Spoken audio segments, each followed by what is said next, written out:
Party planners are urged to book soon. I-45 is likely to come to a complete standstill. Because what's worse than being stuck in traffic for the eclipse is being stuck in line for the toilet.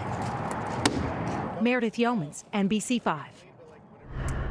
Right now at 6, new details tonight about a former hotel turned homeless transition center in Long Beach. For the first time, we're getting answers from Mayor Rex Richardson. Plus, compensation denied. A North Hollywood business owner is speaking out tonight after a SWAT raid left his shop in shambles. And we continue to follow new developments out of Baltimore. A major bridge collapsed after being struck by a cargo ship. We have an update tonight on those search and rescue efforts. This is NBC4 News at 6. The city of Long Beach unveiled a new transitional homeless facility today as questions continue to linger about another city-run homeless place that was linked to the deaths of 20 people over the last 3 years. Good evening, everyone. I'm Carolyn Johnson. And I'm Colleen Williams. For the first time, the mayor of Long Beach is talking to us on camera about those deaths. NBC4's McCullough Medina joins us live with more on what he had to say about this today. Mac?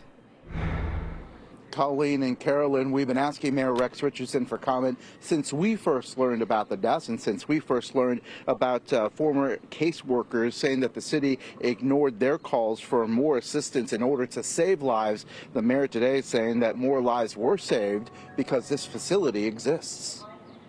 This is really about people. When people fall on hard times, the city should show up. In front of the city of Long Beach's latest transitional housing building, Mayor Rex Richardson is finally speaking on camera with NBC4 about this building, a city-owned former hotel where 20 homeless people enrolled have died since 2021. The great majority of those folks, instead of dying on the street, they died on a hospital bed next to health care. The city in a previous statement said 8 of the 20 deaths occurred on site and at least 11 people died off-site, mostly in hospitals. The leading cause of death, where a cause was identified, was cancer. Others died of overdoses and blunt force injuries. I personally believe it's inhumane for people to die on the street, and so we open up the doors. When you consistently see people die in the workplace that you know that could have been prevented, that's a feeling that doesn't go away. Former caseworkers DeAndre Beckham and Dania Dominguez says they raised red flags for months that the facility was inadequately staffed, lacking additional medical and drug addiction counselors. The city confirmed only one medical assistant was part of the 17-member staff, but they said there was also some support from nursing students and outside health care. Beckham and Dominguez say it wasn't enough and say they directly alerted their bosses and the city Homeless Bureau director, who cited cost concerns and took no action, according to emails obtained by NBC4. Beckham and Dania believe that costs more lives. I'm not here to work on accusations. Our team is doing a great job getting people off the street, into housing, into warmth. Imagine how many people lives were saved because they had shelter, because they were warmer, because they had access to services. And I wish, that we had more help. Since speaking out to NBC4, Dania Dominguez told us she was reassigned and she believes that was retaliation. The city told us today that they do not comment when it comes to personnel issues. In Long Beach, I'm McCallum Medina, NBC4 News. Mac, thank you. New tonight at 6, SWAT raided one man's print shop business while chasing a fugitive. They actually punched holes in the walls and ceilings, destroying his shop. Well, now a court has ruled against compensating him for the damage. NBC4's Macy Jenkins is in North Hollywood for us with the latest developments. Macy.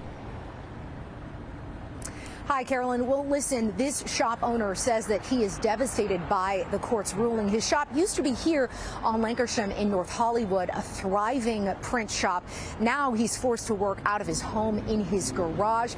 Take a look at this video. This is from the first day when all of this happened. Carlos Pena recalls August 3rd, 2022 as the day that changed everything. His business, NoHo Printing and Graphics, was the backdrop of a 13-hour standoff between a man on the run and U.S. Marshals along with LAPD's SWAT team. Now, the fugitive eventually got away, but Peña's shop was left in shambles after he says officers deployed more than 30 rounds of tear gas canisters inside, destroying walls, doors, and expensive equipment.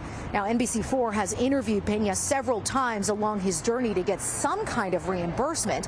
His insurance company and the city refused to pay for damages, forcing him